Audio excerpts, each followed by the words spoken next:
I remember my grandma's favorite story was about how everything cost 2 cents when she was young. But now, everything constantly got more expensive. And it was all because of the government. These uneducated pigs didn't know how to control prices. And when I was privileged enough to hear the story, her complaining would last for hours and hours. And that's exactly what reactive people do. They always focus on the things that they cannot control. It's not possible that a concept like inflation would exist, and if it did, it's impossible that they wouldn't know about it. On the other hand, proactive people realize, look, even if my complaining were completely objective, it doesn't help me, so I'm going to focus on what I can control. If a proactive person owns a business where he sells a product, instead of focusing on how people these days don't appreciate good products anymore and how the government has horrible regulations, he focuses on how can I improve my product so my customers can't live without it. Do you realize how much responsibility, how much dedication, how much hard work comes along with asking that question? And what do you think our effort minimizing brain is going to pick as default?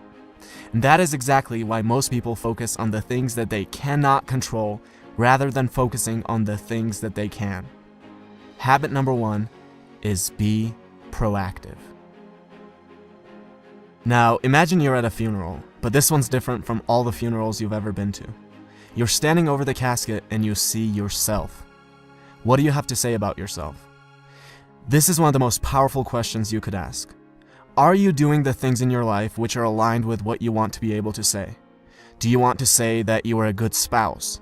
If that's the case, how does coming home and instantly being negative towards your spouse affect that? Do you want to be remembered as a person who added value to society? If that's the case, are you doing the things that will allow you to say that, or are you scared of failure and choose comfortable mediocrity instead?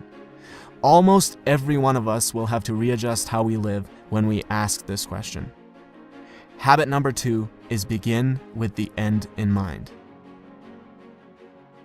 Now, if I were to ask you, what are the most important things to you? The most common answers I would get would be either your well-being or your relationships, your family, your spouse, your children.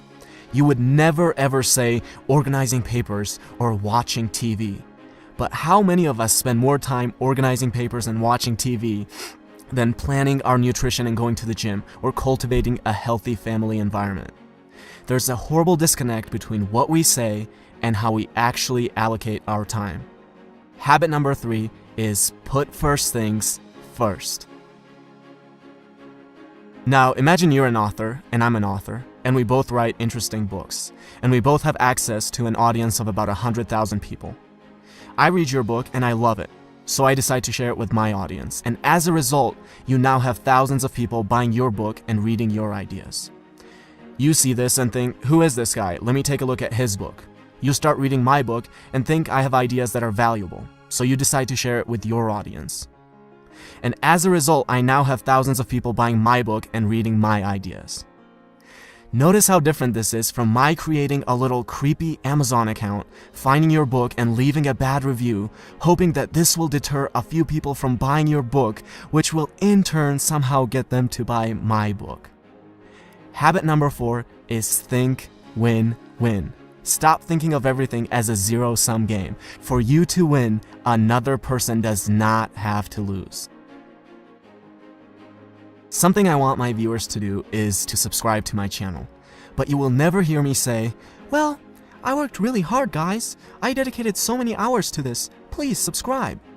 Look, who cares if I worked hard? Who cares if I've spent days creating this video? The real questions are, does it offer value to you? And why should you dedicate your time to subscribing when you could be doing anything else that you want? Habit number 5 is something that I try to use every single day with every interaction that I have and with every comment that I reply to, and it is this: seek first to understand, then to be understood. Now, imagine there are 2 people and a tree with 5 apples on it. They're both too short to reach the apples, but if one of them sits on the other's shoulders, he can reach all 5 of the apples. This is called synergy. The whole is greater than the sum of its parts. Now, I'll be the first one to admit that you can't achieve this with everyone, but you should always be looking for opportunities to create synergy. With every synergistic opportunity you create, you can gather many more apples than you otherwise would by yourself. Habit number 6 is synergize.